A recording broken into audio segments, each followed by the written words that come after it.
aluminium structures through the middle to act as a backbone. Right.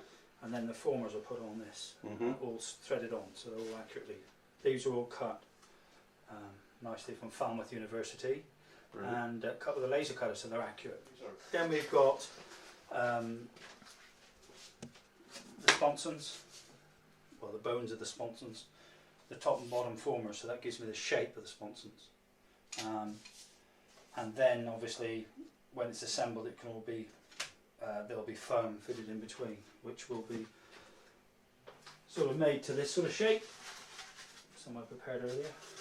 These are go into in between each former, bonded in there, and then cut the shape and then sanded and filled accordingly, and then it's covered with woving to try and make the boat look uniform, get it all smooth, and it'll then be polished, primed, polished, top coated, ready for taking the moulds from. So this is basically just the plug to take the moulds of the boat from. So we started with the foam blocks, as I've talked about before. Put them in between the formers, and we carved them a bit brutishly with a knife, but it worked. Cut the foam off to down to the formers. Then the final finishing, we actually used a flexible knife which I've made, and that just took it down to make it all uniform. So the foam was exactly the same height as all the formers, so it should keep the shape. And then we covered it in cloth and used epoxy to bring it out, and then filled it.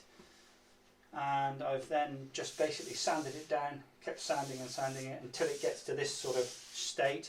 And show the front of the hull, the planing surfaces, and the nose section where the air intakes will be.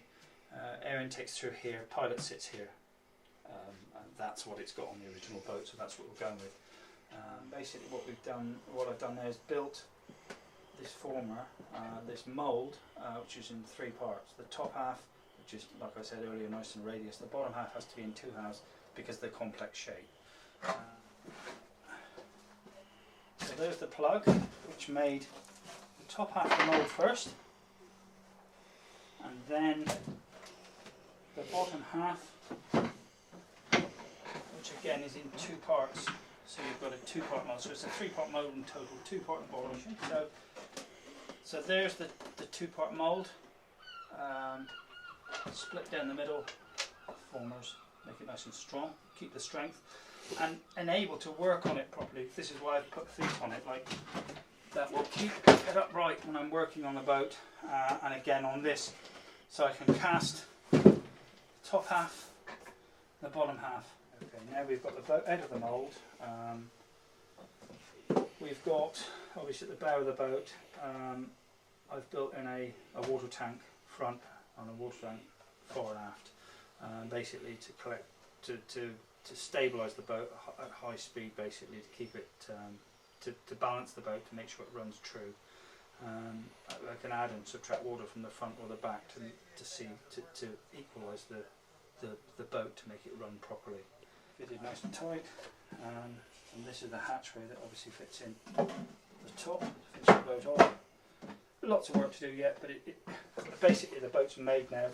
It's just a matter now of installing all the running gear, the sponsons, and hopefully that should finish the boat off.